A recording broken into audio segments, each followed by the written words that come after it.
Hello, I decided to make another video, and the title of this video is Monadic Self-Realization, and as such it's going to be an exploration of Gnosticism and other forms of religion and faith based on my own experiences, direct experiences of Gnosticism and through the study of its core texts and contact I had with the entities who are operative in the Gnostic framework.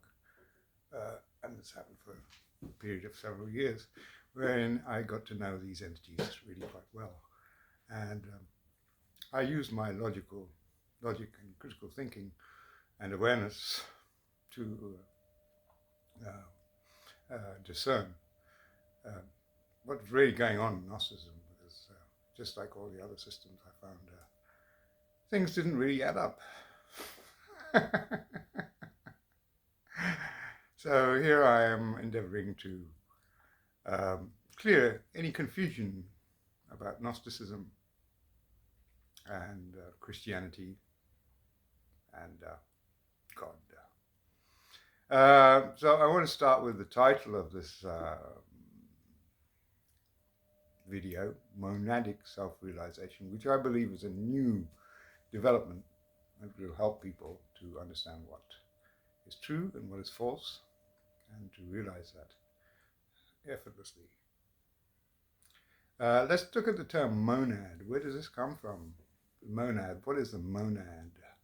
A monad is a term coined by the Greeks, Pythagoreans, to refer to the supreme being. I can show you, let's have a look at the definition of monad, and we can take it from there.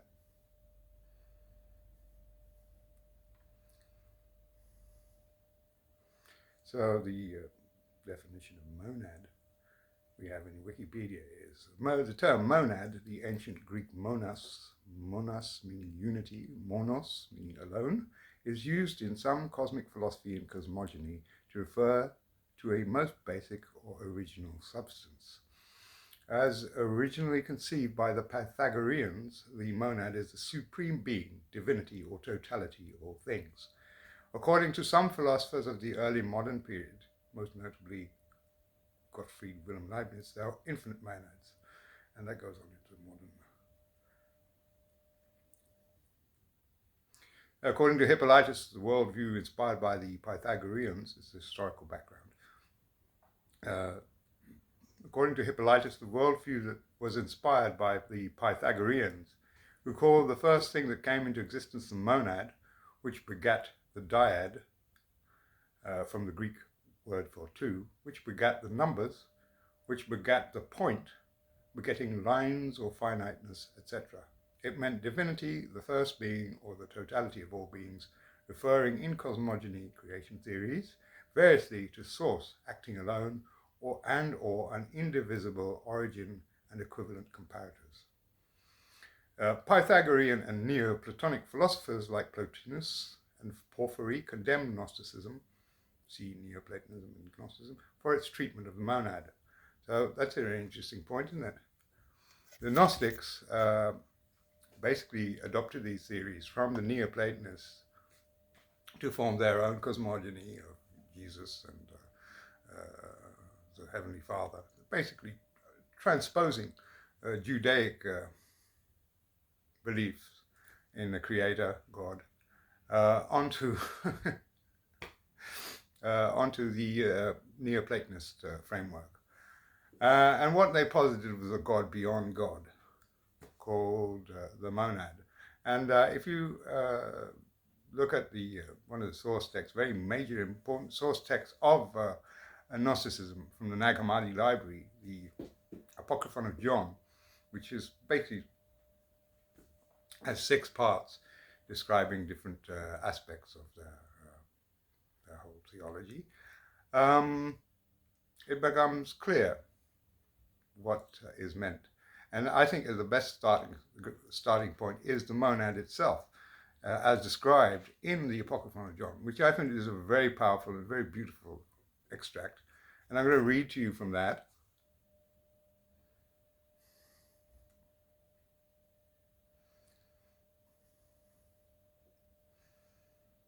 find it. Here we are.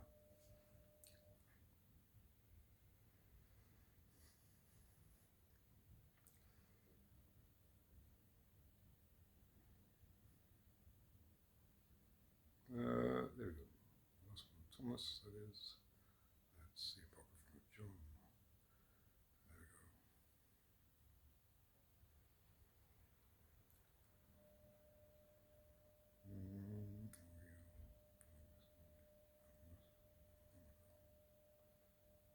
Yep.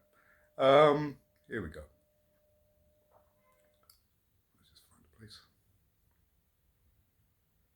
It starts with John, the Apostle John, we're led to believe, although we can't know for sure because the Apostle John didn't write the Gospel of John. That's something that Bart Ehrman revealed to us. Who knows who wrote this, or whether it was the Apostle John. But news say it begins with his seeing an opening in the clouds and Jesus addressing him directly and giving him this revelation. That's how it starts.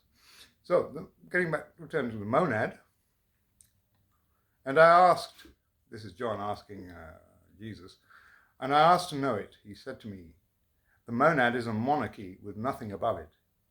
It is he who exists as God and Father of everything, the invisible one who is above everything, who exists as incorruption, which is in the pure light into which no eye can look.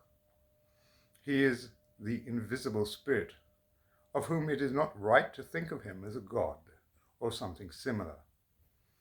For he is more than a god, since there is nothing above him, for no one lords it over him. For he does not exist in something inferior to him, since everything exists in him. For it is he who establishes himself. He is eternal, since he does not need anything, for he is total perfection. He did not lack anything, that he might be completed by it. Rather, he is always completely perfect in light. He is illimitable, since there is no one prior to him to set limits to him. He is unsearchable, since there exists no one prior to him to examine him. He is immeasurable, since there was no one prior to him to measure him. He is invisible, since no one saw him. He is eternal, since he exists eternally. He is ineffable, since no one was able to comprehend him, to speak about him. He is unnameable, since there is no one prior to him to give him a name. He is immeasurable light, which is pure, holy, and immaculate. He is ineffable, being perfect in incorruptibility. He is not in perfection, nor in blessedness, nor in divinity, but he is far superior. He is not corporeal, nor is he incorporeal. He is neither large, nor is he small. There's no way to say what is his quantity or what is his quality, for no one can know him. He is not someone among other beings. Rather, he is far superior. Not that he is simply superior, but his essence does not partake in the eons nor in time. For he who partakes in an eon was prepared beforehand. Time was not apportioned to him, since he does not receive anything from another, for it will be received on loan. For he who precedes someone does not lack, that he may receive from him. For rather it is the latter that looks expectantly at him in his light. For the perfection is majestic. He is pure, immeasurable mind. He is eon-giving eon. He is life-giving life. He is a blessedness-giving blessed one. He is knowledge-giving knowledge. He is goodness-giving goodness. He is mercy and redemption-giving mercy. He is grace-giving grace, not because he possesses it, but because he gives the immeasurable, incomprehensible light. How am I to speak with you about him? His eon is indestructible, at rest, and existing in silence, reposing and being prior to everything. For he is the head of all the eons, and it is he who gives them strength in his goodness. For we know not the ineffable things, and we do not understand what is immeasurable, except for him who came forth from him, namely from the Father, for it is he who told it to us alone. For it is he who looks at himself in his light which surrounds him, namely the spring of the water of life, and it is he who gives to all the eons in every way, and who gazes upon his image, which he sees in the spring of the Spirit. It is he who puts a desire in his water light, which is the spring of the pure light water which surrounds him. So that's a beautiful description, I think, you'll all agree. Very powerful, very inspiring, and very clear. What are we talking about? This is something beyond human comprehension. What I think the Gnostics indulged in is anthropomorphism, rather like the Greeks, whereby they assigned a father or a masculine identity to this illimitable being. And what I'm going to tell you is, or propose to you, is that this being in Gnosticism is identical and it fits exactly the descriptions of the Hindu Brahman, which I'm going to read to you a little bit from Swami Shivananda. And there's a great difference.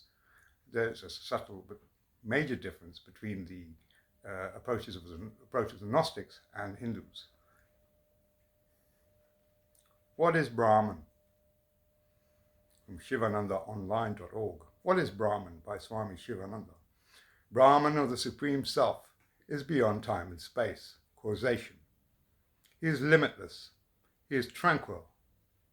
He shines with equal effulgence in all bodies. He cannot be any particular thing. He is Chaitanya, or pure consciousness. He is Vastu, Atman, or Brahman, or the Supreme Self, which is the hidden treasure. It is the jewel of jewels. It is a gem of gems. It is the imperishable, inexhaustible supreme wealth, which no dacoit can rob. It is a chintamani and chintamani's that will give man whatever he wishes. Who himself sees all, whom no one beholds, who illumines the intellect, etc., but whom they cannot illumine. That is Brahman. That is Atman. The self-shining pure being who is the support of this universe, who is consciousness itself, who is bliss absolute, who is changeless, is Brahman. A supreme principle exists. It is Atman. It is the Para-Brahman. It is imperishable, unborn, undecaying, and undying. It is ancient. It is the one. It is a mass of wisdom and bliss. And so on. The unheard hearer, that unseen seer, that unthought thinker, that unknown knower is Brahman. That unborn, undecaying, undying, immortal, fearless, ajam, ajaram, amritam, abhayam essence is Brahman. And so it goes on. That pretty much matches the description of this monad, who is known as Aeon Teleos, the broadest Aeon. And if we really examine this critically with our logic, if it can't be known to the mind, it can't be an object for the mind. And it's not separate from anything. That means it must be residing within the human being, the human body, and all, well, not separate. And the Gnostic viewpoint is a very subtle kind of, I think, self-deception. They posit this being, the monad, Aeon Teleos, the broadest Aeon, as something up there and out there somewhere up, above, and beyond the world. And I'm here to point out that this must be wrong. This can't be the case, and if it were the case, it would simply be a variation of the same old separative religious paradigm of Abrahamic religion, where Yahweh is above and beyond the world and separate from his creations. So that would be a recipe for suffering, wouldn't it? I want you to really think about that. Contemplate that for a moment. So in what way is Gnosticism in any way different from Abrahamic religion? And here's an interesting thing. I went on to study a little bit, explore Kabbalah, which is, in fact, was heavily influenced by Gnosticism and Neoplatonist philosophy. They have this monad idea as well. You have a transcendent aspect of God. But the difference is they don't see the Demiurge as separate from that, but they see that as the higher aspect of the Demiurge. You have four worlds in the Kabbalah. You have Asiya, I think it is, Yetzirah, Beria, and Atzmus. Those are the four worlds. And Atzmus corresponds to the Pleroma, the highest realm, the formless absolute, Brahman, in Ein Sof, in Kabbalah. Whereas Yetzirah corresponds to the world of the Demiurge, God with his throne. But in Kabbalah, those two are not seen as in opposition. And what was Gnosticism? It was a sect of Hellenized Jews who rebelled against the oppression of the Levite mafia of Jerusalem. Presumably, that's how that... and they were right to rebel because obviously, anyone who doubts that the Demiurge might be evil just needs to look what's happening in Gaza. And those are his chosen people who are carrying out atrocities beyond anything that we've come across in recent years. And they're all following God's divine plan. They submit to God, and God's telling them to go and slaughter innocent children, which you can find in Numbers 31, when he tells Aaron and Moses to go and slaughter the Midianites. So that's the Demiurge, Yahweh Yaldabaoth. And here's some interesting things that I noticed from the Apocryphon of John. The description of the Chief Archon Yahweh Yaldabaoth, who was also known as El. You see, he's El, El, who was a Canaanite god. And that's where I've, gone a little further, explored, asked questions, and come to different conclusions, which I'm going to share with you. Let's see description of the Archon, Chief Archon, and the discrepancy I found there.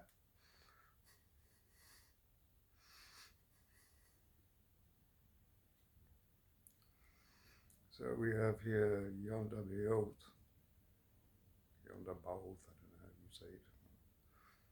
Depth of the abyss, blah, blah, blah.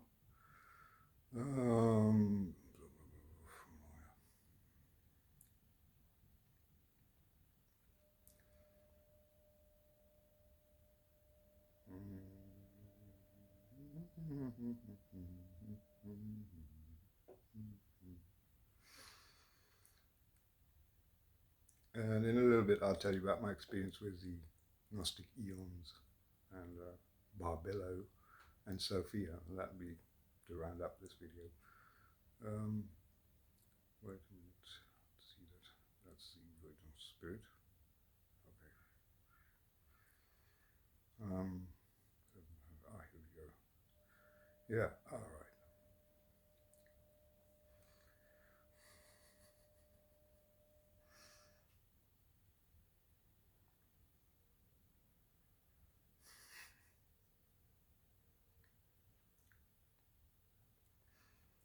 And now the Archon, who is weak, has three names.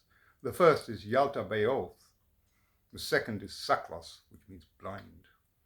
And the third is Samael.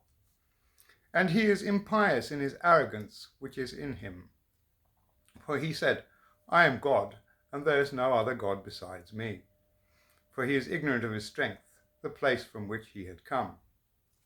That's very interesting because the name Samael is the name of the Jewish archangel of war. It means the poison of God. And every archangel, Michael, Samael, Uriel, what are the other names? Gabriel, they all end in El. And El is the name of the Canaanite god. The Demiurge is the Canaanite god El, who is Saturn or Kronos in Greek mythology.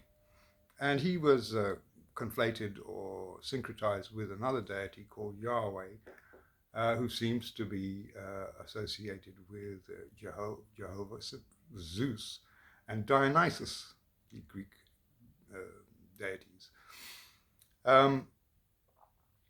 Now, Samael is Satan in Judaism.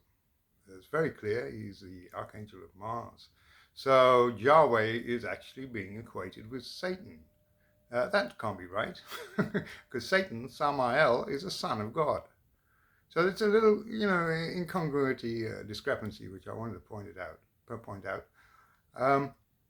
So that made me wonder why would they make that error? Didn't they know?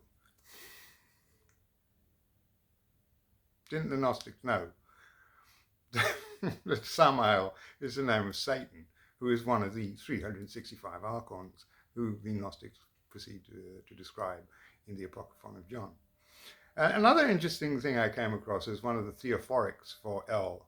One of his names is El Kano, which means the jealous god.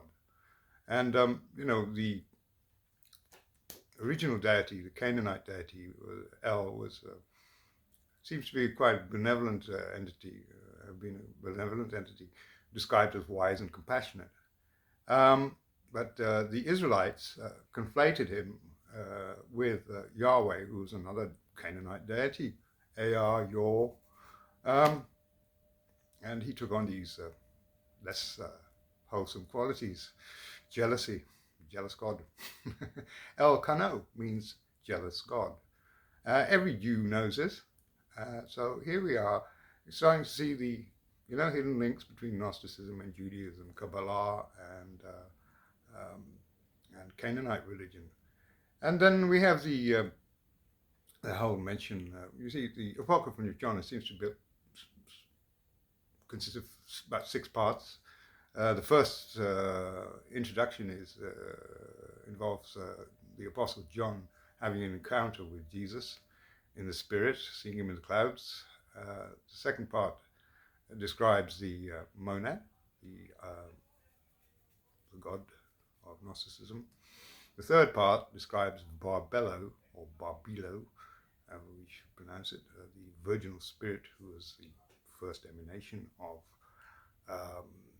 Aeons, the Monad. Okay. And the next section describes Yahweh Samaël Yaldabaoth. And the fifth section describes, the angels, the Archons, 365 of them, and goes on to describe a whole lot of very curious entities associated with the creation of the body by Yahweh, some of whose names seem to resemble the names of antipsychotic drugs and antidepressants. Very weird. I'm surprised no one else has come across these entities, because they seem to be associated with every single organ of the body, major organ of the body. And they're enumerated in the Apocryphon of John. You can read them for yourself. They're almost unpronounceable Hellenized Hebrew names. They look like they're straight out of the Goetia of Satanism, quite to be quite honest.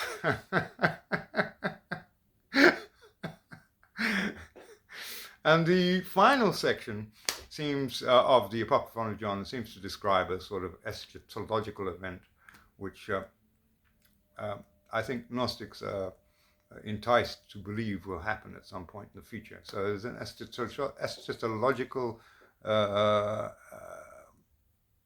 aspect to Gnosticism, which puts salvation in the future and not here and now, which is the only salvation there is, quite honestly. Anyway, getting back to that, and that involves this virginal spirit, pronoia, Barbelo, coming down, crashing through the world of the Archon, and beating him up, basically. Yahweh beating him up, and totally destroying the Black Iron Prison.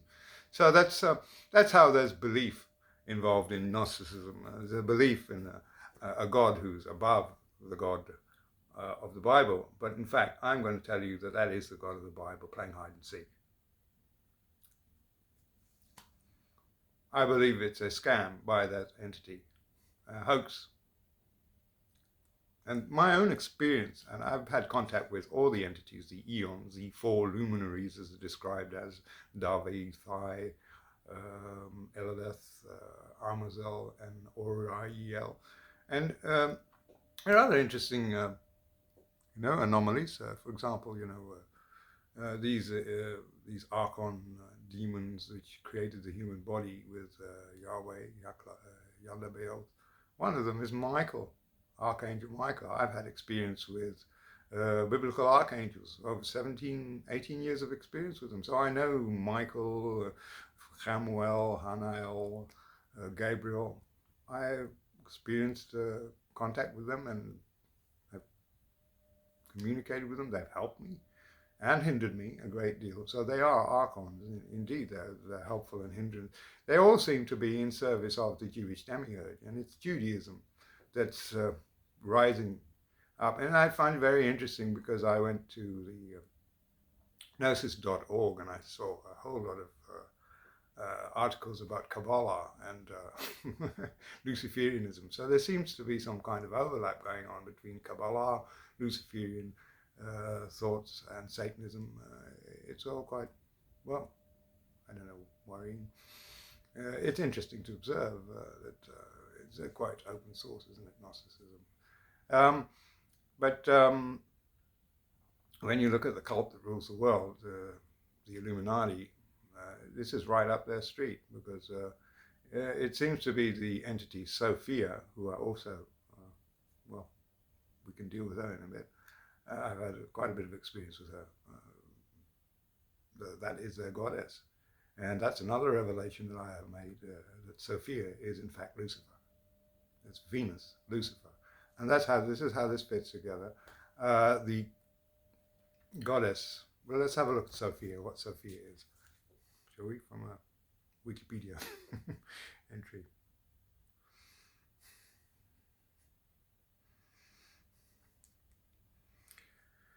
Who is Sophia, or what is Sophia? Sophia, wisdom. Sophia, Koine Greek, Sophia, wisdom, is a central high idea in Hellenistic philosophy and religion, Platonism, Gnosticism, and Christian theology. Originally carrying a meaning of cleverness and skill, the later meaning of the term, close to the meaning of phronesis, wisdom, intelligence, was significantly shaped by the term philos Sophia, love of wisdom, literally, as used by Plato. In the Orthodox and Catholic Church, the feminine personification of divine wisdom as holy wisdom, Hagia Sophia, can refer either to Jesus Christ, the Word of God, as in the dedication of the Church of Hagia Sophia in Constantinople, or to the Holy Spirit. References to Sophia in Koine Greek translations of the Hebrew Bible are translated from the Hebrew term Chokhmah, which is, by the way, the name of one of the Sephirot, or spheres, in the Kabbalistic tree of life, Chokhmah. I believe the Gnostics called Sophia the Sophia Achamoth. And she is typically in Judaism known as the bride, the holy bride, Sophia. And I'll get into how that all fits together with the Gnostic system. But let's see where Sophia really comes from. Where that's derived from is the Canaanite goddess Asherah. Asherah, Astarte, Ashtoreth, she was referred to in the Bible. Sophia is mentioned in Proverbs 8 in the Hebrew Bible, the Old Testament. Doth not wisdom cry? But basically, she is a kind of creation of you've got to look back. Where did this come from? Where does this come from? That's the question I ask. Where did this come from? Dependent origination. Everything comes from something else. It's a Buddhist term, by the way. And she's derived from the Canaanite, pre-Israelite Canaanite goddess Asherah, whose veneration was banned with the rise of monotheistic Levite Judaism. And priests were executed, exterminated, temples and groves hacked down. And she's related to, Asherah is related to the Sumerian goddess Inanna, who's all called Ishtar in the Akkadian version. So Ishtar, Asherah, Inanna. And that's basically Sophia. And she's mentioned, I think there's another Gnostic text from the Nag Hammadi Library called Thunder Perfect Mind. And that seems to be talking about her. It's quite clear that's a feminine spirit, the Holy Spirit, Shekinah. And she's present in Judaism, in Kabbalistic Judaism. She's seen as the spouse the energetic component of God, of the Father, Yahweh. So that's interesting how there seems to be an overlap between Gnosticism and Judaism, but they have different perspectives of it. What we're really seeing is a bit of a confusing mess, to be honest. Bit of a confusing mess.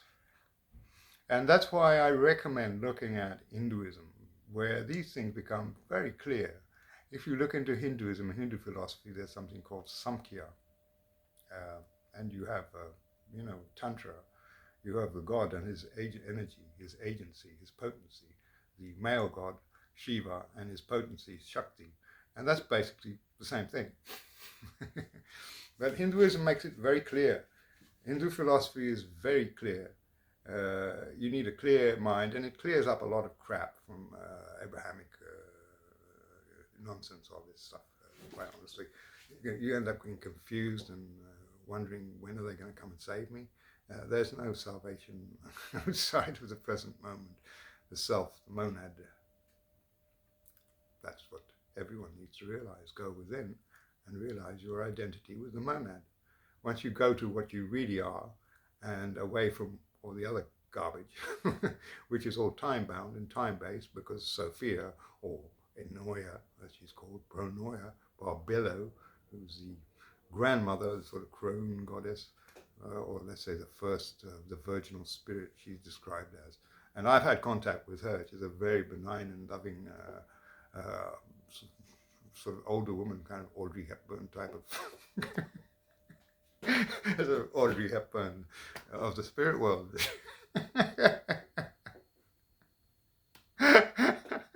All right. And, well,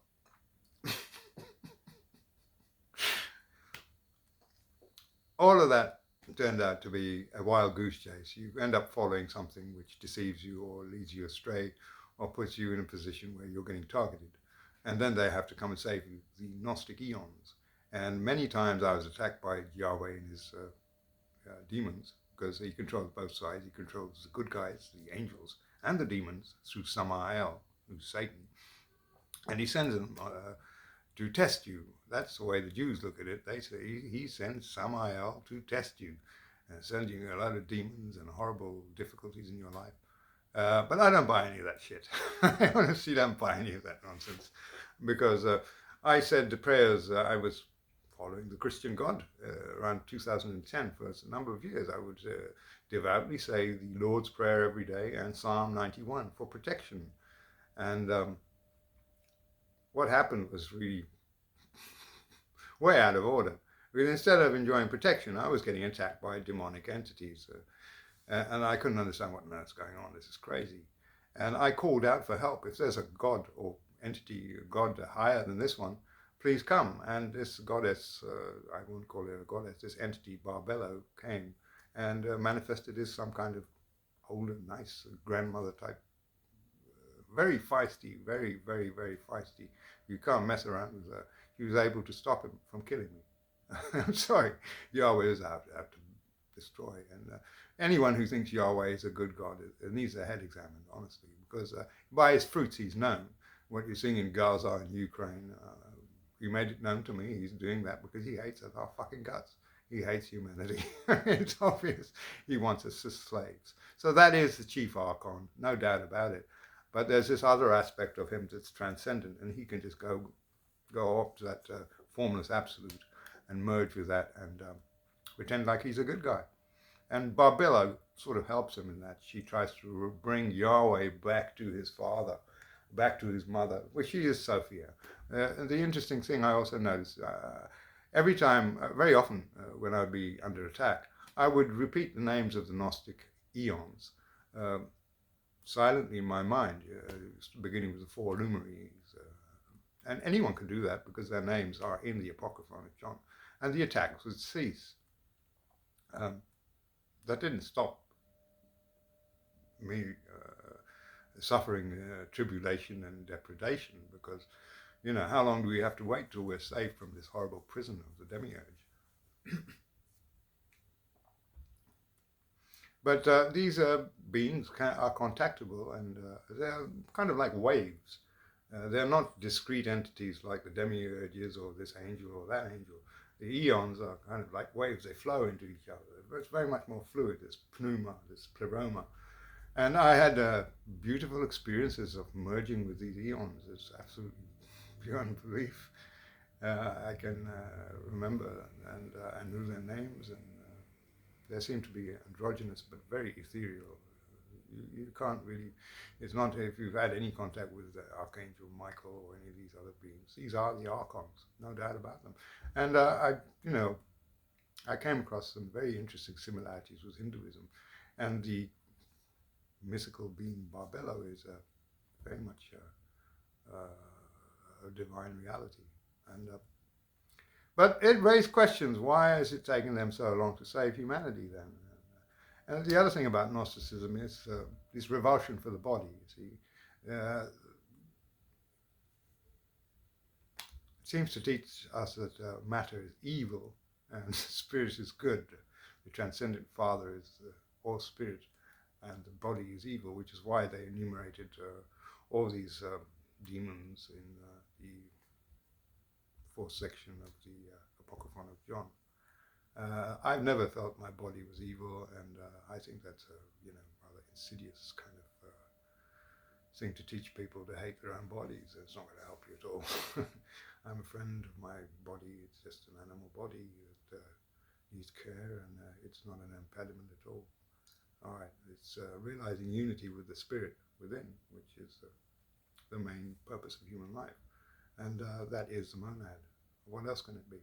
Brahman. So always return to that, because that's simple and there's no confusion in it. It's clear, simple, logical. Logos. Eon teleos. Anyway, I can wax lyrical about this Gnostic religion, and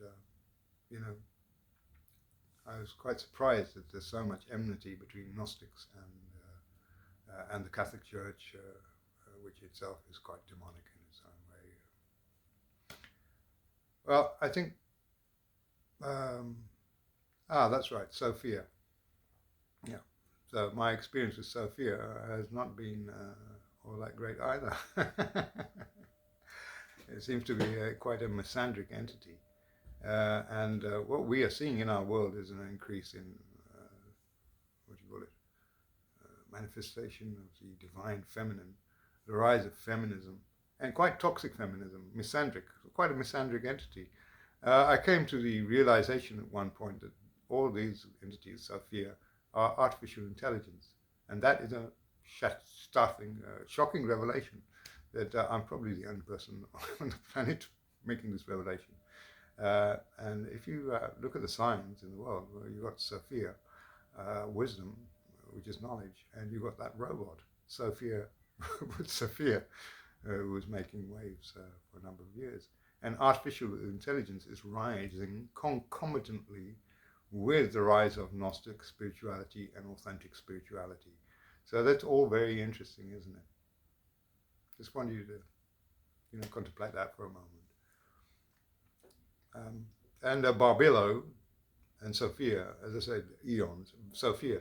So there's the Aeon Sophia, who created Yaldabaoth, Yahweh, and then Yahweh created an image of his mother, who is known as Chokmah, the lower Sophia, and that's the bride in Judaism.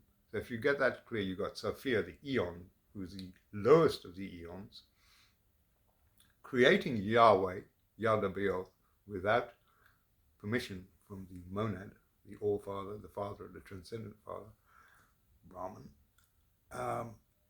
And Yahweh created the angels, and he created this likeness of his mother. And that you can see in Proverbs 8 in the Old Testament.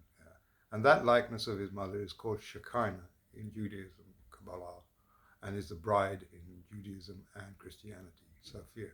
She masquerades as the Virgin Mary in the Catholic cult. In Islam, she's called Sakinah. Basically, she's cognate with the Hindu goddess Shakti, which which means radiance. You know, Shekinah means radiance. So it's the radiant power of God, the moving power of God. Okay. So what's actually going on? I wonder. Anyone know? What does it look like? And do we even need to know? I mean, the whole thing is tied up with Judaism and Zionism and Freemasonry, and that's an area that a lot of people go into. If you're interested in things from that perspective, I'd recommend watching the videos of Christopher John Bjerknes at CJB Books. He makes very good videos and very good analysis of current events from the point of view of Kabbalah. And as I said, Kabbalah was heavily influenced by Gnosticism, Sufism, and Neoplatonism. So you can see all the links there. Interesting, the name Barbelo. Barbelo is a Greek Hellenized form of Be'arba Eloah. So that's another thing I want to point out. Be'arba Eloah. Be'arba means four. It's the Hebrew word for the number 4. And Eloah is the name for God. El-Ah, Eloah, El. So what it means is El in 4 forms. As a monad, as Artugenes, the sun, as Pyga Adamas, and as the thrice powerful angel giant Barbelo, the mother. So, and here's an interesting.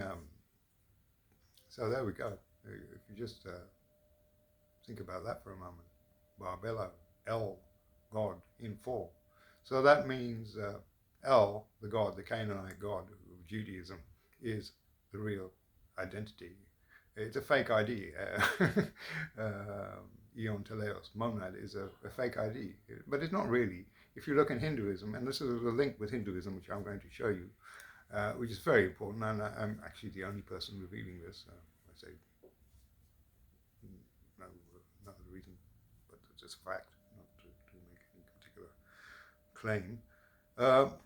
But you can find some startling coincidences, correlations between Hinduism and the Vedas, Vedas and Vedanta Upanishads, and the Gnostic Gospel. And I'm going to show you one thing that I found, and that's the beginning, from the beginning of the Apocryphon of John. Where are we? John meets Jesus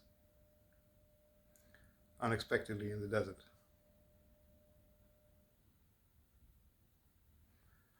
Straight away I was contemplating these things. Behold, the heavens opened, and the whole of creation which is below heaven shone, and the world was shaken. I was afraid, and behold, I saw in the light a youth who stood by me. While I looked at him, he became like an old man, and he changed his likeness again, becoming like a servant.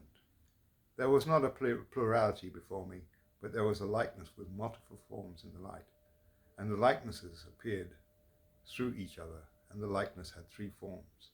He said to me, John, John, why do you doubt? Or why are you afraid? You are not unfamiliar with this image, are you? That is, do not be timid. I am the one who is with you always. I am the Father, I am the Mother, I am the Son. I am the undefiled and incorruptible one. That's interesting because I found this verse from the Rig Veda.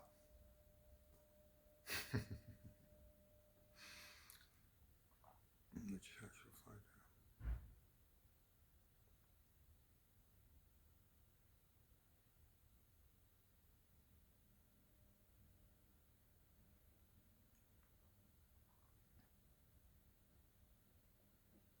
I wonder if I can find it here. Wait a minute. There we go. As it is the Father, the Mother, and the Son. Let's just find out.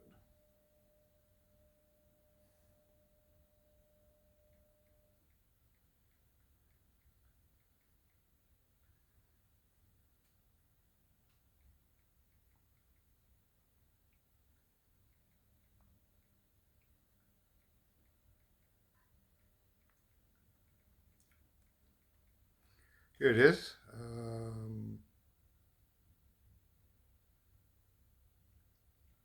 Well, it goes something like this. Yes, here it is.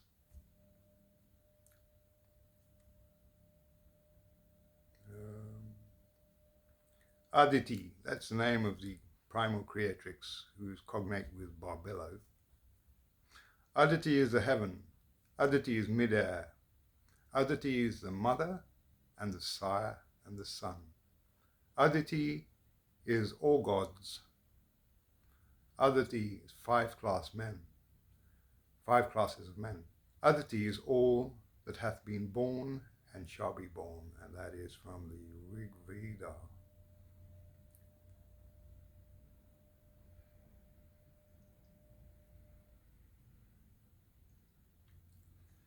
The Rig Veda.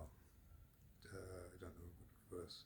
I'll leave the link in the description. You can have a look for yourself in the description box. Another interesting and very important thing which brings a very relevant to what's happening nowadays, which connects, it's quite shocking really, connects the Gnostics and Gnosticism and their revelations. I mean, I'm not saying they're all wrong. There's some real nuggets of wisdom here. I mean, it's quite startling how it matches certain events, certain things connected to the alien agenda, the extraterrestrial presence on planet Earth. And I'll go once again to the Apocryphon of John, description of oh boy, I find it, lion face. A description of Yahweh, Yaldabaoth.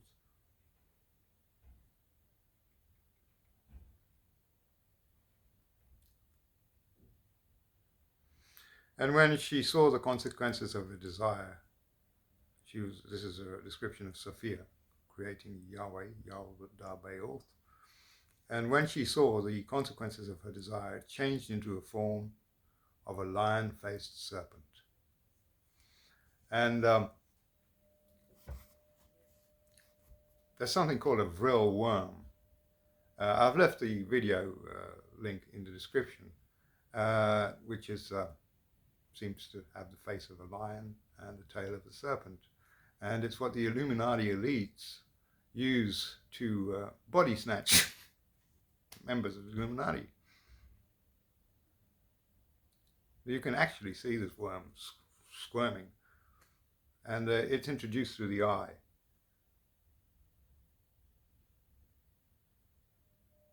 The eye of the individual they want to. It's called droning, vril droning. So that's quite shocking, I think. That corresponds to the description of the Demiurge as Leontocephalus, the lion-headed serpent. And you can see images of Yao and of the Gnostics. So they were aware of this serpent god with an lion face. It was called Leontocephalus in Greek mythology. Yeah, and well, it looks like this entity is burrowing its way into the minds and hearts of many people, whether in a physical form or in a psychic form. And that is Yahweh, the Demiurge. And we have to find a way, well, to transcend that. I don't know, in some cases there may be an actual physical possession by this entity.